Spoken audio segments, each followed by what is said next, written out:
കോച്ചായ ഗൗതം ഗംഭീറിന്റെ അതൃപ്തിയാണ് സർഫറാസിന്റെ ഈയൊരു ഒഴിവാക്കലിന് പിന്നിൽ എന്ന സംസാരവും ഇപ്പോൾ ക്രിക്കറ്റ് ലോകത്ത് പുകയുന്നുണ്ട്.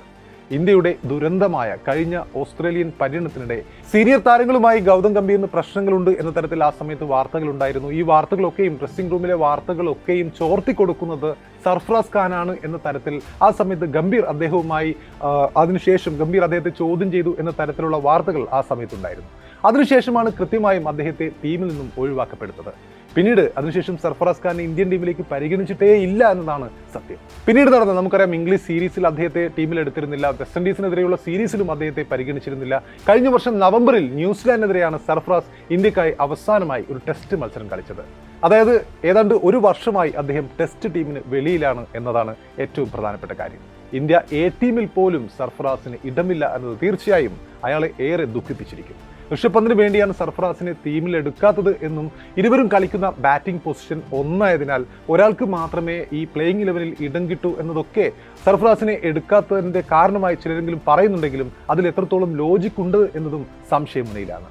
ഈ ഒരു പൊസിഷൻ അല്ലാതെ ഇന്ത്യൻ ടീമിൽ ഏത് പൊസിഷനിൽ ഇറങ്ങാനും കഴിയുന്ന താരമാണ് സർഫറാസ് എന്ന് നമുക്കറിയാം. അത് അദ്ദേഹം പല സമയങ്ങളിലായി തെളിയിച്ചിട്ടുണ്ട് ആഭ്യന്തര ക്രിക്കറ്റിൽ. തീർച്ചയായും സർഫറാസിനെ ഇങ്ങനെ ഒഴിവാക്കേണ്ടിയിരുന്നോ എന്നത് ഏറ്റവും പ്രധാനപ്പെട്ട ചോദ്യമാണ്. നമുക്കറിയാം, കഴിഞ്ഞ ഇംഗ്ലണ്ടിന്റെ ഇന്ത്യൻ പര്യടനത്തിലായിരുന്നു സർഫറാസിന്റെ അരങ്ങേറ്റമുണ്ടായത്. ഇന്നും ക്രിക്കറ്റ് പ്രേമികളുടെ മനസ്സിലുണ്ട് ആ സ്വപ്ന സമാന അരങ്ങേറ്റം. Jersey number 311.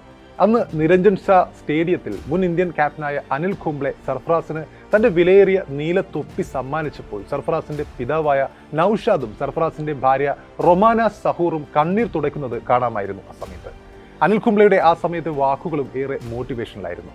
അദ്ദേഹം പറഞ്ഞത് ഇങ്ങനെയാണ്: സർഫറാസ്, നിന്നെ ഓർത്ത് ശരിക്കും അഭിമാനിക്കുന്നു. ചില നിരാശകൾ ഉണ്ടായിരുന്നു, എന്നിരുന്നാലും ആഭ്യന്തര സീസണിൽ നീ നേടിയ എല്ലാ റണ്ണുകളും നിനക്കായി ഗുണം ചെയ്തു.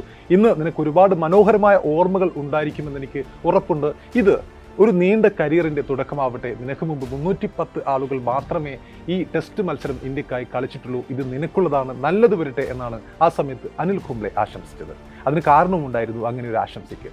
ടെസ്റ്റ് ക്യാപ്പുമായി സർഫറാസ് ആ സമയത്ത് നേരെ ചെന്നത് പിതാവ് നൌഷാദിന്റെ അടുത്തേക്കായിരുന്നു.